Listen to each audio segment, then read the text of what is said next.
Hi, Leah. Hi. How are you doing? I'm doing well. How are you? I'm doing great. I'm happy to see you came back for another session of course. with me. Yeah, I had a great time last time. I'm very glad. Yeah. So I just wanted to start off with, just to reiterate from last time we spoke about, with our session with you, just to help me clarify. Okay.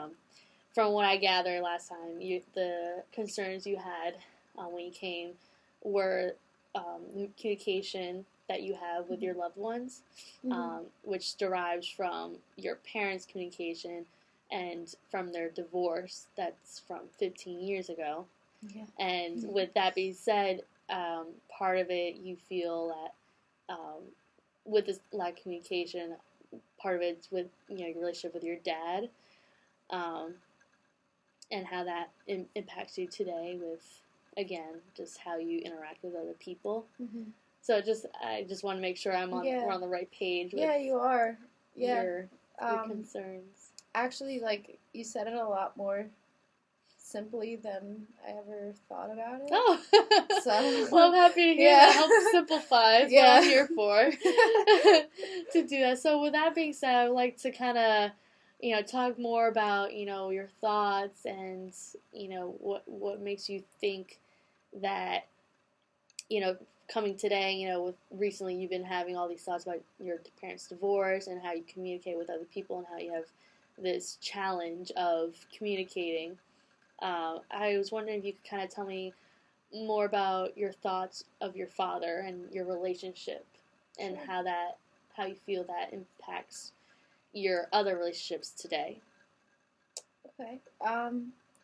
Well, my dad, let's see, where to start? He, I guess, starting from the divorce, it was he was the one who had to move out, and they had joint custody, but he moved into this apartment building that, me and my brother necessarily didn't really want to go and sleep there. Mm-hmm. So it was we got together once, twice a week, and all the way up until I went to college. We did that for years, and it was always great. But thinking back on it, I really couldn't tell you much of what we talked about, I guess. It was my school, it was my classes, it was my sports, theater, what my brother was doing. A lot of the focus was on my brother my whole life. He was the problem child, I guess. So, I always took that and just felt I definitely don't want to cause any problems. If there's some problems with him, then I'm not gonna add to that. So I stayed very clean, I guess you could say, with my parents. More so my dad, I guess. My mom, she was living with me, so she saw more of whatever was going on with me. And just relating to her, woman to woman was easier. So I guess that's where that differs. And I guess my brother, relating to that, he just, he's just I'm more emotional, but my brother's more dramatic, if that makes sense. He's just very, he will act out first. He will fight with my parents first. If he hears something he doesn't want to hear, he'll react to it. Mm-hmm. Whereas me, if I hear something that I don't necessarily like or I disagree with, I'll think about it for a little bit, but I won't ever say, I disagree with that, or I won't ever fight back for myself. I mean, now I'm starting to do it a little better, but just if it's more with smaller things, things where I know I'm right or like I know I'm right. If things that I know I can either win or like I'm absolutely certain like there's no other way about it, yeah, I'll say something. But if it's something that I'm not sure about or if I'm slightly I guess intimidated by, I'll stay quiet. And like I guess that's just my way of handling it. Like I'll just be quiet and I won't even give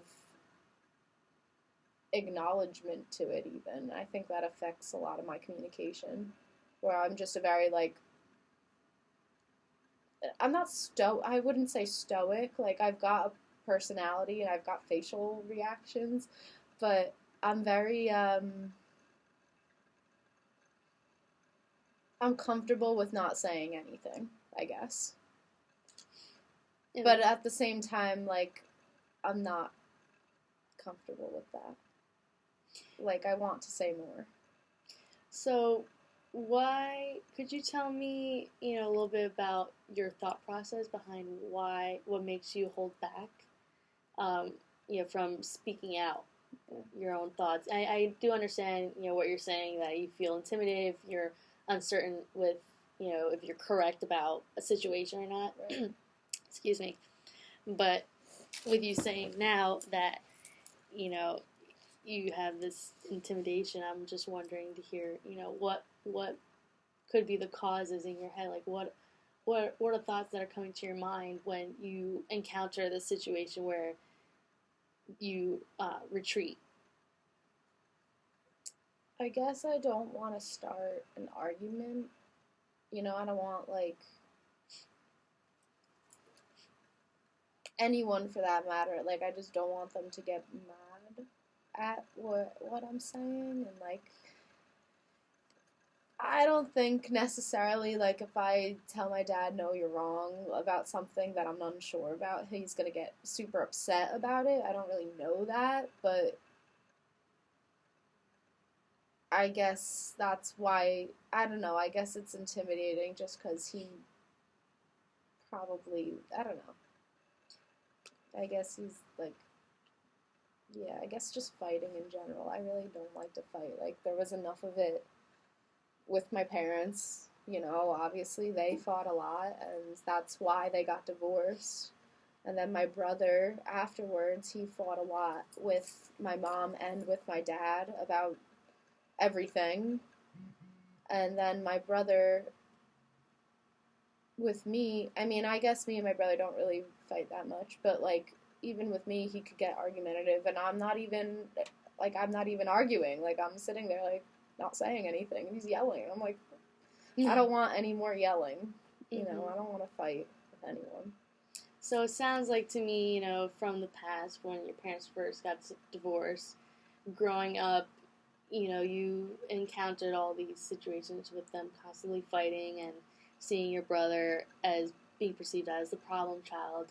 It sounds to me that, from what I'm gathering, you felt you need to be a better person and do almost the opposite of their fighting, of rebelling and having this negative tone, and instead have more appeasing and positive, appealing atmosphere or tone, if you will, towards your family members.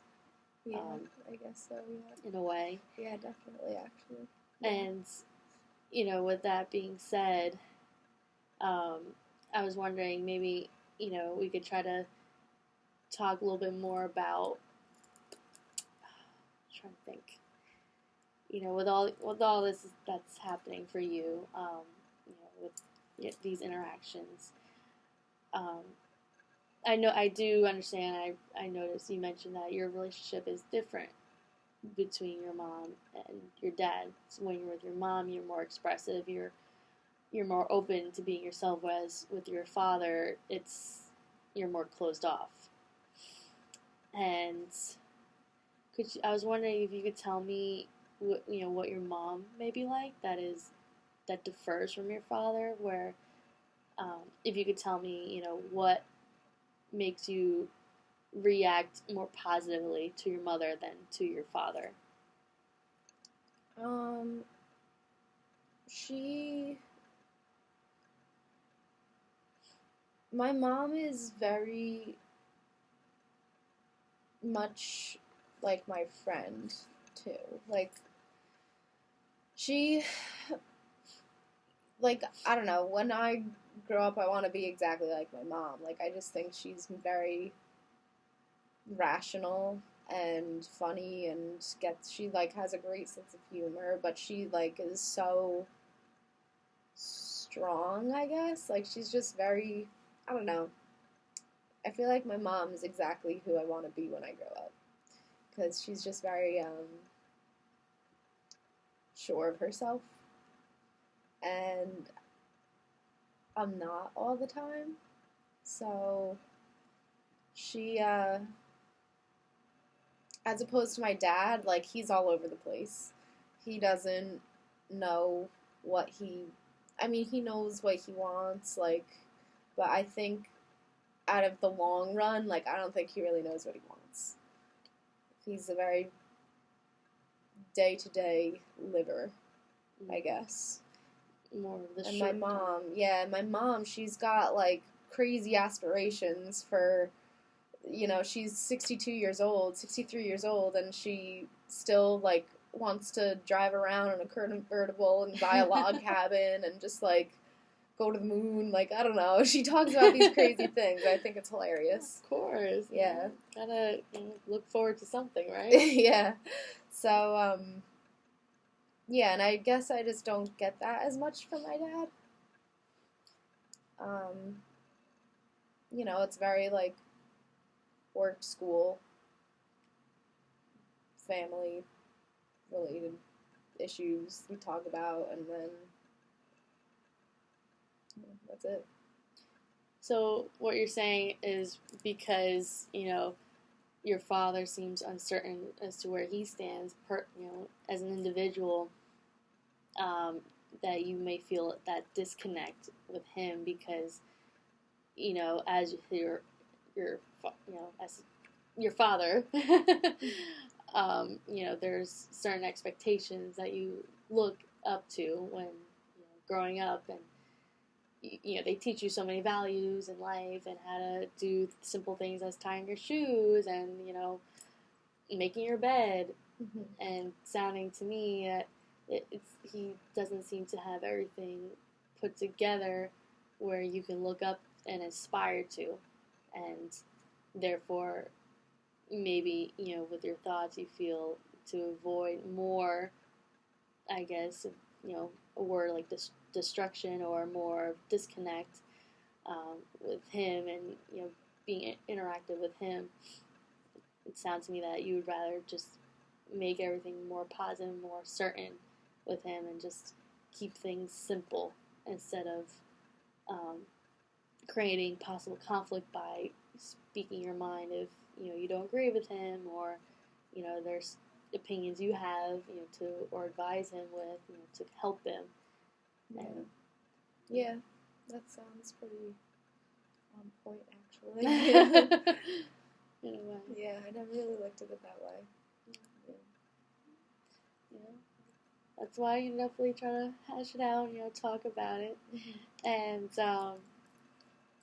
just try to see, just like to hear more of, your perception as to, I know you mentioned your brother is considered the problem child, and he's your older brother, and granted, I know for me, I also have older siblings, and I do look up to them, good amount of the times as to how to behave with my parents, and I was just wanting to hear what your thoughts were growing up, when you always saw or heard him fighting with your parents.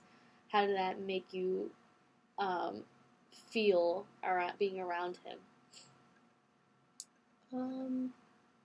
Being around him, like, with my parents while they're fighting, or being around him, just me and him? Just when it's just you and him. When we were very young, I always joke around with people and say, like, me and my brother didn't become brother and sister until we were, like, teenagers. Mm-hmm. Because when we were very young, we had 6 years in between us. schooling-wise, 5 years, like, age-wise. But, so, I guess because of that, we, like, didn't really... We obviously grew up together, and, like, within our family, we were together, but outside of that, he very much did his thing, and I did my thing, and it was almost like we grew up kind of separately. We didn't, but that's how I feel like we did. So, when we finally started, like, gaining a relationship, and we started, hanging out with each other, you know, it was great. Like, we found out we had the same exact sense of humor, and he still is, like, one of the only people that makes me cry when I laugh, because I laugh so hard. Like, me and him get along so well. But he is definitely way more solid in his opinions, and he isn't afraid to voice them, I don't think. And I never really saw... I mean, I guess I saw him as the... like, when I say problem child, I don't mean, like, he was terrible. Like, he just always was the one to fight back, and I would always feel like, oh my god, like, Joe, just shut up. Like, stop. You're gonna get grounded. And, like, he didn't care. He was, like... just, I guess, fought for what he thought was right, but nothing... Most of the time, he really was wrong. I mean, he just was stupid. But, yeah, so whenever he argued with my parents or my dad, my mom and my dad, it was more about things that, like, I didn't really know about yet. So I guess, like, colleges. Looking at colleges was one thing, and then being accepted to college was another. The one that he actually went to in the first place was completely different from the one that he really wanted to go to, and he was accepted into both of them, so that was an argument. And then after his first year at the one college, he wanted to transfer to the other one, and that was a whole nother argument. And then money was an issue, and then it was just like a big cycle of, like, Joe, what are you doing? Like, you were set on, for that example, it was like you were set on doing this, and you argued for it. Now you change your mind, and you're arguing for, like, what they were arguing for. They used to argue. You know what I'm saying? Like, it's very, that was very wordy, but he, okay. Yeah, I don't know. Yeah, that's just one thing that, like, sticks out, I guess. So, in relation to me, while all of that was going on, I was still in 9th grade, freshman in high school. I just didn't know, really, like, what the issue was. I was like, just let him do what he wants to do, I guess. But now looking back, I clearly know what the issue was, and, like, I don't know. It was just things I never thought... I guess I never thought that they not wanted, like, my opinion just wasn't necessary, and, like, it wasn't something that I could offer. Like, I didn't have one, really, so it just wasn't necessary. So I think now, more recently, I feel like I'm intervening more and offering up my perspective, and I noticed them starting to ask me a little more, but it's definitely not as much as what I would like. Like, there's plenty of things that I think that I wouldn't ever say to them. So, that's where I'm at. And that's where it comes from, I think. Yeah, I feel, hearing, more about you and your perspective of how you were brought up, it sounds as if, you didn't, correct me if I'm wrong, but it sounds as if you felt you didn't have a place to provide them with your information or opinions because of, you were younger and you may not have known as much or had as much experience as them, therefore, whatever you thought wasn't relevant enough. Mm-hmm. Is that yeah, similar to how you were feeling? Yeah. During that time? Mm-hmm. Okay. And so now, because of that,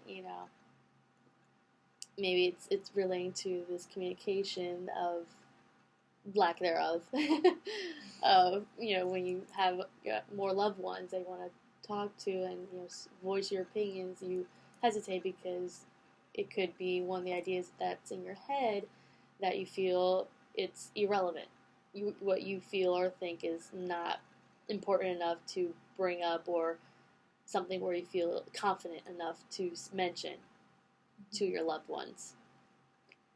So I think we are definitely getting somewhere now, in terms of where you're coming from, internally, and, where your thoughts are, and that happens, it's human nature to feel like that, not everyone's perfect, not everyone's confident. I personally felt also being young, the youngest one in my family, insecure as well, and feeling like, because I didn't know enough, I felt quiet, didn't feel like my opinion mattered either. But at the same time, it's, for you, as we're working on it together, it's something to remember that, as we are getting older and we are becoming more aware of things, and they, our elderly parents and siblings are starting to realize that too, that, we're not little anymore. Mm. We have a voice. We've always had a voice. Yeah. And I think my whole family, honestly, is, starting to realize that. Just recently, now I'm 23 years old. You would think this would have started 5-10 years ago. Not 10 years ago, but 5 years ago. But just recently, at Christmas dinner, where my extended family's there and everything, people are making comments like, "Wow, Leah, you're a real person now." And I'm like, well, I've always been real. But and I actually say that to them sometimes, joking around, because I like to joke, and make them feel like an asshole a little bit. But they'll be like, no, I mean, we can have, it's nice to have a conversation with you. I really, and I appreciate that. But, at the same time, I'm 23 years old. Why has it taken so long for us to do it? So, exactly. I don't know. No, it's definitely very relatable, But, since we're almost running out of time, I would like to end with a note of, hopefully, we continue working on this together and, eventually talk about setting a few goals. Okay. And, steps to how to reach these goals, if it's 1 or 2 goals that we come up with, to help you work on how to be more direct and be strong with your voice and your thoughts, because in the end your thoughts matter, and they're, it's part of it could be, it's just the perception you have that, from the environment you're in, that makes you feel it's one way when actually it could be the opposite, and sometimes it's better than you might realize. So we will definitely, continue to work on that together. Okay. Yeah. And, again, I look forward to it. Do that. Yeah, so I look forward to working with you as well. Let me walk you out. Okay. Thank you. Anytime, Leah. Come back in 2 weeks. Okay.